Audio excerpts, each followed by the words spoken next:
Hello everyone and welcome to a new episode of Europeans at Heart, the podcast created and hosted by young European ambassadors in the EU. This episode is part of a special season that is called Standing with Ukraine, Voices from the War. We're giving a space to stories and perspective on the ongoing conflict to understand a bit more about the consequences of Russia's aggression on Ukraine. Today we have with us Daryna, a YEA from Ukraine and an activist for the NGO Women's League. Today's topic is not easy, but we think it is necessary to talk and to reflect on it. All civilians suffer from the war, but women and children most of the time suffer the worst consequences of the conflict. So today we're going to discuss this and how much this is true right now in Ukraine. So let me thank again and welcome Daryna. Daryna, could you tell us a bit more about yourself and your background? Hi. First of all, I want to thank you for the invitation to take part in such a great podcast where the international community can find out more about the situation in Ukraine and ways to help us. It is extremely valuable for us and we appreciate this. Speaking about me, I'm a 17-year-old Ukrainian girl. For 1 year, I'm a young European ambassador in Ukraine. During this time, I managed to organize several projects about gender equality, tolerance, and informal educational opportunities for young people.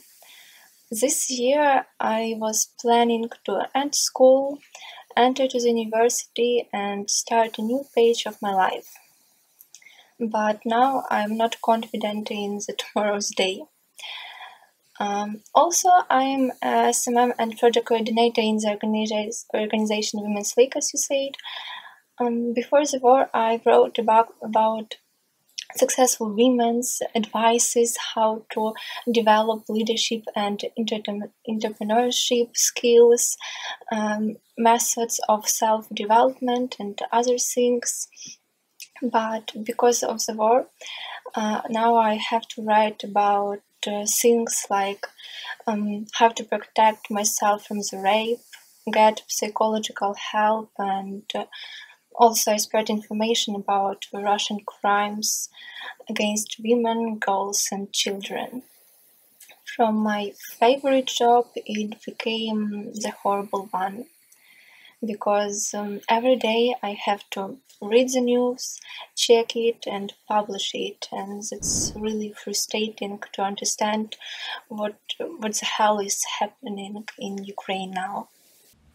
Thank you for sharing that with us, and I just cannot express how I feel and how powerless I feel in these moments.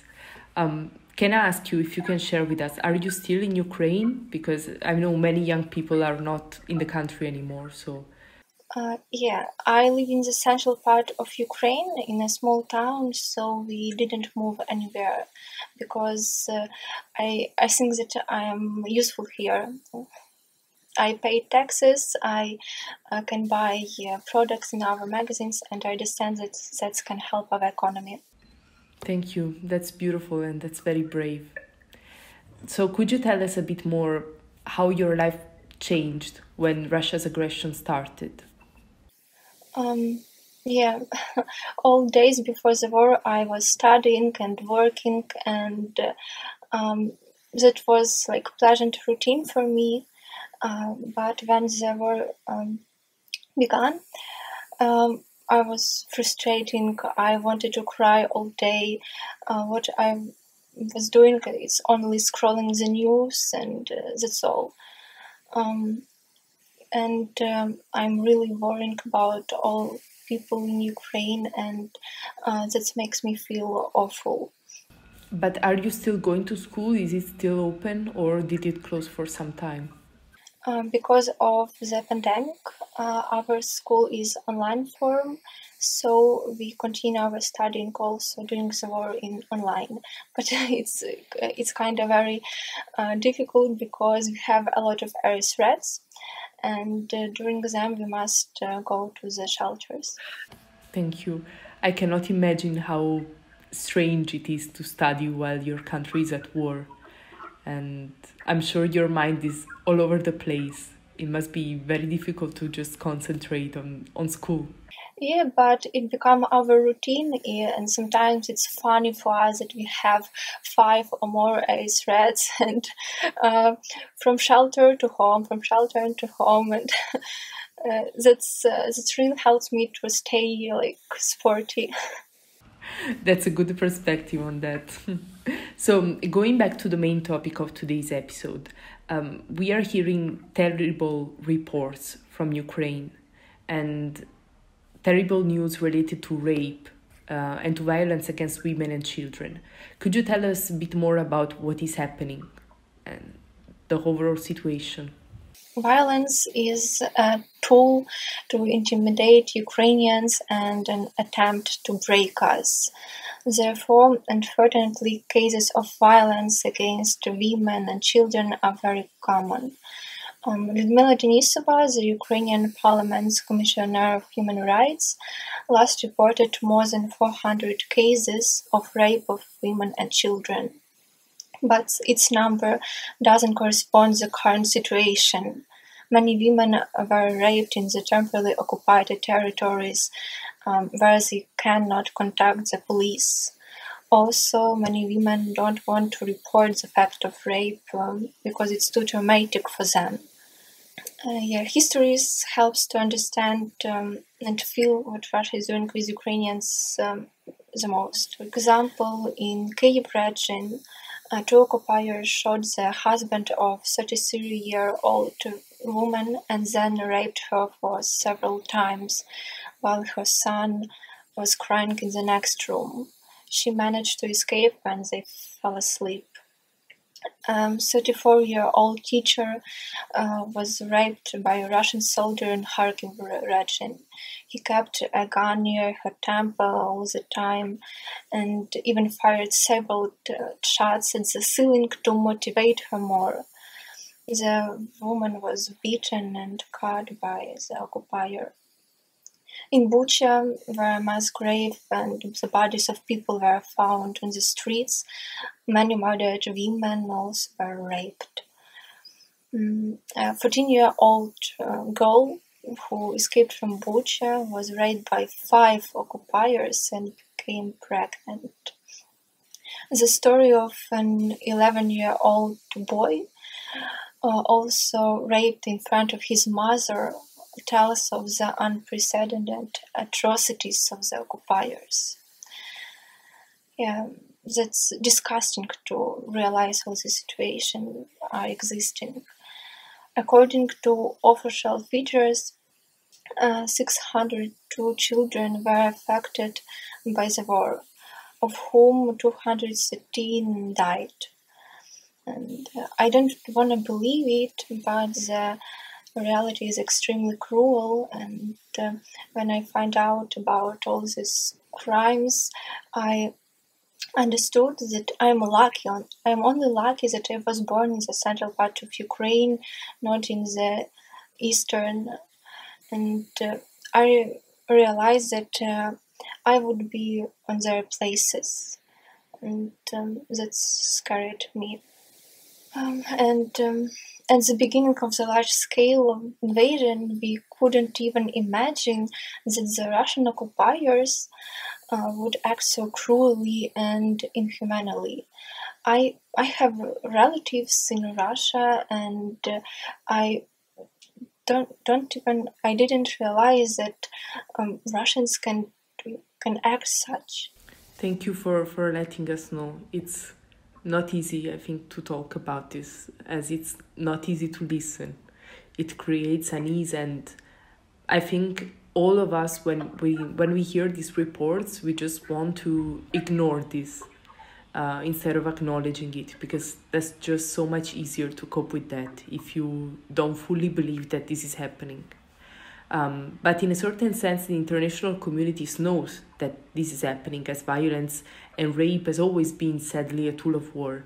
Do you think there is enough support by the international community or not? What's your take on this?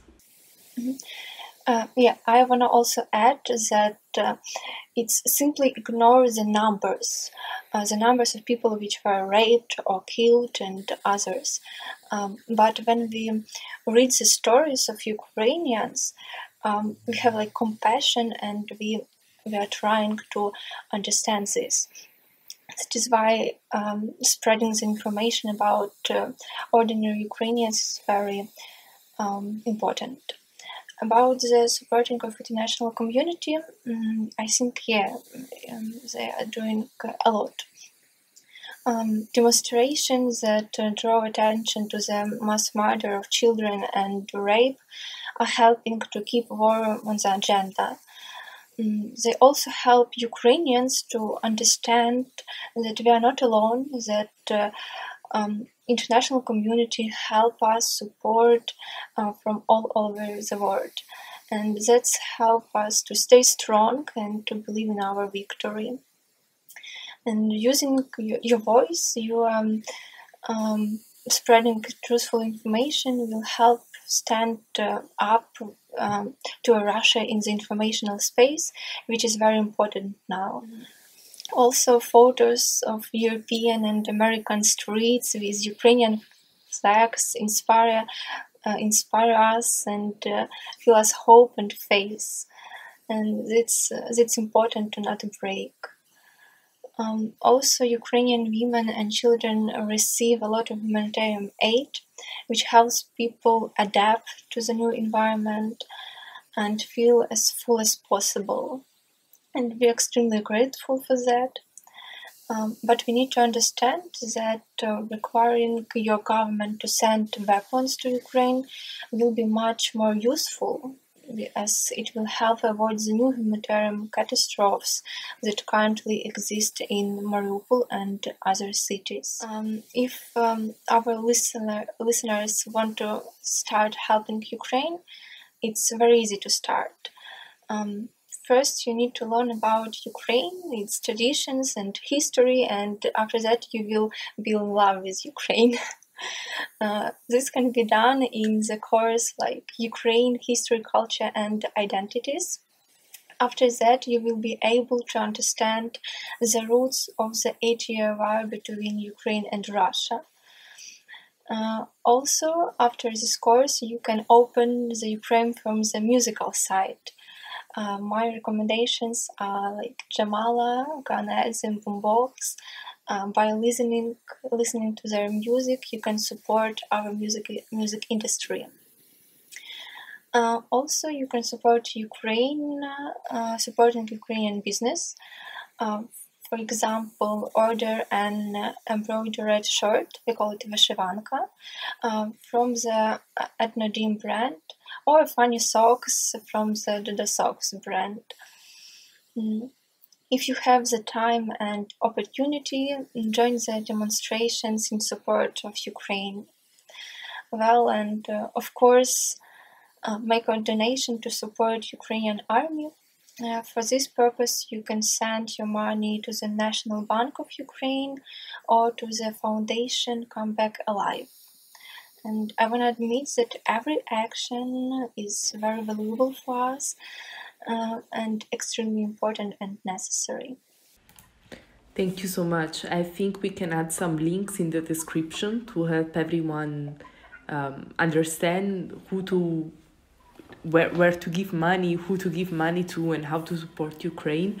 And also sharing this podcast is a way, because if people are aware, they're more willing to help. And this is very important. So I just have one last question for you that on the topic of abortion. I want to ask, because, for example, in my country, in Italy, it's very difficult to have an abortion. Even though it's legal, that's not always easy. How is that in Ukraine, and how is that in a neighboring country? If you can tell us something about it, such as Poland, where many Ukrainian women are.